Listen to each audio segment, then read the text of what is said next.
پر مسح کیا ہے اس کو پیروں سے نکال دیا جائے۔ اگر آپ نے جوتے پر مسح کیا ہے، آپ نے جوتے نکال دیے، آپ نے موزہ پر مسح کیا ہے، موزہ نکال دیے، تو ایسی صورت میں اب جب دوبارہ اسے دھارن کر لیتے ہیں تو اس پر پہننا آپ کے لیے، اس پر مسح کرنا آپ کے لیے اچت نہیں رہے گا، کیونکہ جب آپ نے اسے نکال دیا اور دوبارہ پہن لیا تو گویا اب آپ نے ایسی استھتی میں ان موزوں کو دھارن نہیں کیا ہے جبکہ آپ کے دونوں پاؤں پوتر تھے۔ ایک بات یہ یاد رہے کہ مدت اور نردھارت سمے سماپت ہونے کے بعد اور ایسے ہی جس وستو پر مسح کیا ہے اسے نکال دینے سے صرف مسح بھنگ ہوتا ہے اور مسح نئے سرے سے پنہ مسح کرنا اس پر اچت نہیں رہ جاتا ہے، یہاں تک کہ آدمی پنہ وضو نہ کر لے اور پنہ اپنے پیروں کو نہ دھو لے، دوبارہ نہ دھارن کرے۔ لیکن اگر جس سمے اس نے موزہ نکالا ہے یا جس سمے اس کا نردھارت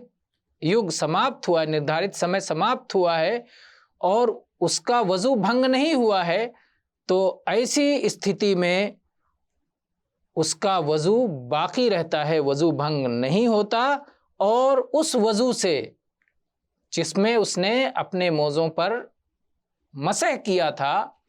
مسح کر کے وضو کیا تھا، وہ وضو سماپت نہیں ہوتا ہے، اور اس کے ذریعے سے سمے سماپتی کے بعد بھی اور موزوں کو اتارنے کے بعد بھی وہ صلاۃ ادا کر سکتا ہے جب تک کہ اس کا وضو بھنگ نہ ہو جائے، وضو ٹوٹنے والی کوئی چیز، اس سے وضو بھنگ ہونے والی کوئی استھتی اس کے سامنے نہ آ جائے۔ اسی پرکار جو آدمی پوترتا پراپت کرنے کے بعد اپنے موزوں کو دھارن کرتا ہے اور پھر ان کے مسح کرتا ہے، اگر اس نے دو دو موزے پہن رکھے ہیں، ایک نیچے پہن رکھا ہے، ایک اوپر پہن رکھا ہے، نیچے والے پر مسح کیا، پھر اس کے بعد دوسرا پہن لیا، پھر اس پر مسح کیا، تو اگر اس نے اوپر والا موزہ اتار دیا تو بھی مدت سماپت ہونے کے بعد وہ اپنے نیچے والے موزے پر مسح کر سکتا ہے، اس لیے کہ اس نے نیچے والا موزہ بھی اس استھتی میں پہنا تھا کہ جب اس کے دونوں پاؤں پوتر تھے۔ ہاں، اگر کسی ویکتی نے ایک ہی موزہ پہنا ہے اور اس پر مسح کر لیا ہے اور پھر اس کے بعد دوسرا موزہ پہنا ہے اور اس پر مسح نہیں کیا ہے، یعنی جب اس کا مسح سماپت ہو گیا، مسح سماپت ہونے کے بعد، وضو سماپت ہونے کے بعد اس نے دوسرا موزہ پہنا ہے، تو ایسی استھتی میں کہا جائے گا کہ اس نے جس سمے دوسرا موزہ دھارن کیا ہے اس سمے اس کے دونوں پاؤں پوتر نہیں تھے، اس لیے اس پر وہ مسح نہیں کر سکتا ہے۔ تو یہ مسح کے سمبند میں چند نیم تھے جو ہم نے آپ کے سامنے پرستت کیے۔ ہمیں آشا ہے کہ ان باتوں سے آپ کو لابھ ہوگا، آپ کا کلیان ہوگا۔ وآخر دعوانا ان الحمد للہ رب العالمین، وصلی اللہ علی نبینا وسلم۔